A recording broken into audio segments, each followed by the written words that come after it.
ಸಲುವಾಗಿ ಇವತ್ತು ಎಲ್ಲರೂ ಬಂದಿದ್ದಾರೆ. ಯಾಕಂದ್ರೆ ರೈತರ ಹೋರಾಟಕ್ಕೆ ನಮ್ಮ ರೈತ ಸಂಘದ ಅಧ್ಯಕ್ಷರು ಹಾಗೂ ಎಲ್ಲರೂ ಕೂಡಿ ಸೇರಿಕೊಂಡು ಇದನ್ನು ತಗೋತಾರಲ್ಲ, ನಿರ್ಣಯ ತಗೋತಾರಲ್ಲ, ಅದಕ್ಕೆ ನಾವು ಕಂಕಣವಾಡಿ ರೈತರು ಅದಕ್ಕೆ ಅವ್ರ ಜೋಡಿ ನಾವು ಬೆನ್ನೆಲುಬಾಗಿ ನಿಲ್ತು ಅಂತೇಳಿ ಹೇಳ್ತೀನಿ ರೀ. ಇವತ್ತು ರೈತರು ಸಾಕಷ್ಟು ಸಂಖ್ಯೆಯಲ್ಲಿ ಸ್ವಇಚ್ಛೆಯಿಂದ ತಮ್ಮ ಅಂಗಡಿ ಮುಗ್ಗಟ್ಟುಗಳನ್ನು ಬಂದ್ ಮಾಡಿ ಇವತ್ತು ಗುರ್ಲಾಪುರ ಕ್ರಾಸ್ ಕಡೆ ನಡೀತಾ ಇದ್ದಾರೆ. ಆ ರೈತರಿಗೆ ನಾವು ಶುಭಾರಿಸುತ್ತೇವೆ.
ನಿಮ್ಮ ಹೋರಾಟ ಮುಗಿದ ತನಕ ಸಂಪೂರ್ಣ ಬೆಂಬಲವನ್ನು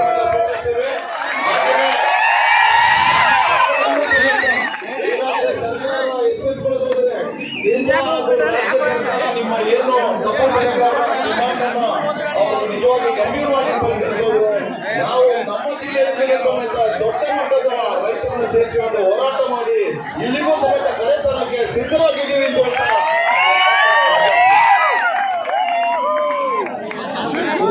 ಬಾಗಲಕೋಟೆ ಜಿಲ್ಲೆಯಿಂದ ಸಿರಿಗೂರು ಗಾಡಿ ಕೈಗಾರಿಕೆ, ಶಿವಮೊಗ್ಗ ಜಿಲ್ಲೆಯಿಂದ ಕರ್ನಾಟಕ ರಾಜ್ಯ ಅಸೋಸಿಯೇಷನ್ ರಾಜ್ಯಾಧ್ಯಕ್ಷರು ಆತ್ಮೀಯರಾಗಿರ್ತಕ್ಕಂಥ HR ಬಸವರಾಜ್ ಅವರು ಬಂದಾರ. ಜೋರಾದ ಚಪ್ಪಾಳೆಯವರು ಸ್ವಾಗತ ಮಾಡ್ತೀವಿ. ಗಂಗಾಧರ್ ಭೇಟಿ ಕರ್ಕೊಂಡು ಅಧ್ಯಕ್ಷರು